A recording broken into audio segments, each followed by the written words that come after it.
Hello বন্ধুরা, সুস্মিতার হেসেলে সবাইকে স্বাগত। আজকে আমি এঁচোড়ের ডালনা বানাবো। এঁচোড়ের ডালনার জন্য এঁচোড়টা আমি প্রথমে কেটে নিচ্ছি। গোটা একটা ছোট সাইজের এঁচোড় নিয়ে এসেছিলাম 500 গ্রামের। ওটাকে ভালোভাবে ছোট ছোট করে কেটে নিয়ে এতে অল্প নুন হলুদ দিয়ে জল দিয়ে এটাকে প্রথমে আমি আগে সেদ্ধ করে নিচ্ছি। সেদ্ধ করার পর মশলা দিয়ে ওটাকে রান্না করব। সেদ্ধ হয়ে গেল, আমি এটা ঢাকাটা খুলে নিয়ে এরপর আমি এগুলো তুলে নেব জল থেকে। এটা তুলে নেব, তারপরে এই জলটা আমি পরেতে আবার এর মধ্যে দিয়ে দেবো। এখন আমি এই এঁচোড়গুলো সব তুলে নিচ্ছি। আমি প্রথমে এই এঁচোড়গুলো তুলে রাখা এগুলো একটু আগে ভেজে নেব।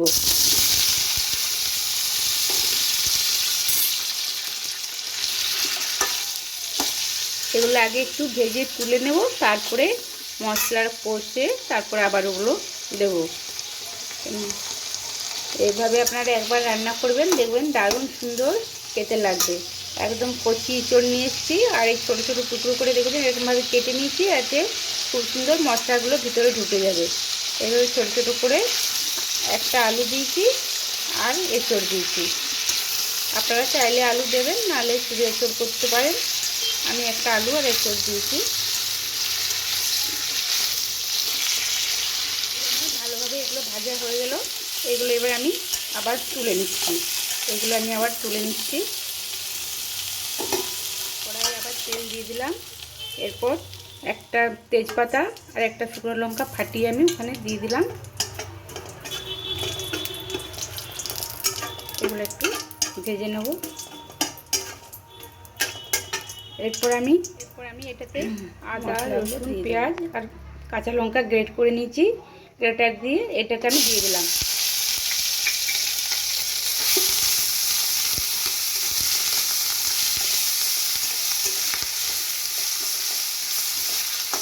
এরপর আমি এটাতে জিরে গুঁড়ো 1 চামচ, ধনে গুঁড়ো 1 চামচ, হলুদ গুঁড়ো 1 চামচ, কাশ্মীরি লঙ্কার গুঁড়ো আর অল্প চিনি এর মধ্যে আমি দিয়ে দিলাম। স্বাদ অনুযায়ী লবণ দিয়ে দিলাম।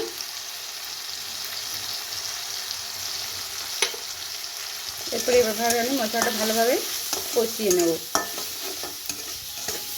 আমি সবসময় আগেও বলেছি, আমি সবসময় কম তেল মশলা দিয়ে রান্না করি, কেন সবসময় তেল মশলা বেশি খেলে শরীরের পক্ষে ক্ষতিকর। ওই জন্য আমি কম তেল মশলা দিয়ে সুস্বাদু রান্না করি। খুব সুন্দর খেতে হয়। কম তেল মশলা দিলে যে রান্না খারাপ হয় তা নয়, সুন্দরভাবে রান্না করলে খেতে খুব সুস্বাদু হয়। আমি অল্প একটু জল দিয়ে এই মশলাটা ভালোভাবে আমি কষিয়ে নেব। এর মধ্যে আমি একটু গরম মশলা দিয়ে দিচ্ছি। এই 1 চামচ ছোটো চামচের গরম মশলা দিয়ে দিলাম।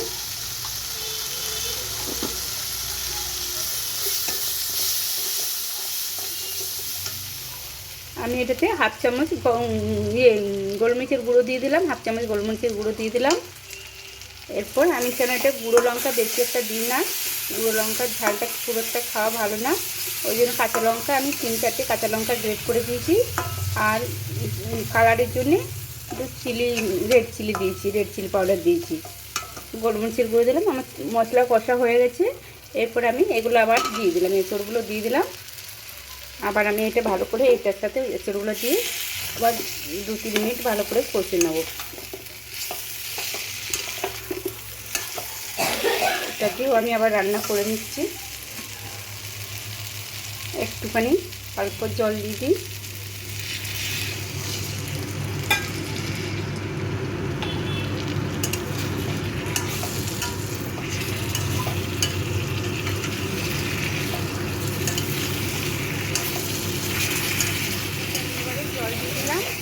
জল দেওয়ার পর এবারে এটাতে আবার কিছুক্ষণ এগুলো রান্না করব। ভেতরে সব মশলাগুলো ঢুকে যাবে। এটাতে সেদ্ধ করা আছে, আর কিছুক্ষণ আমি এটা রান্না করে নেব। রান্না হয়ে গেল। এরপর আমি এটার মধ্যে একটুখানি ঘি দিয়ে দিচ্ছি। ঘি আমি 1 চামচ ঘি দিয়ে দিলাম।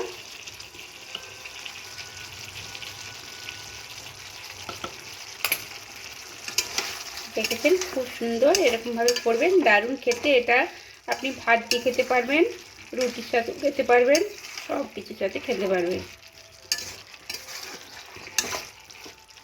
আমার রান্না কমপ্লিট হয়ে গেল। আমি এরপর এটা সার্ভ করে নেব। এটা এবারে একটু ঘি দিয়েছি, এটা একটুখানি চাপা দিয়ে রেখে দিয়ে 2 মিনিট বন্ধ করে দিলাম, তারপর সার্ভ করে নেব।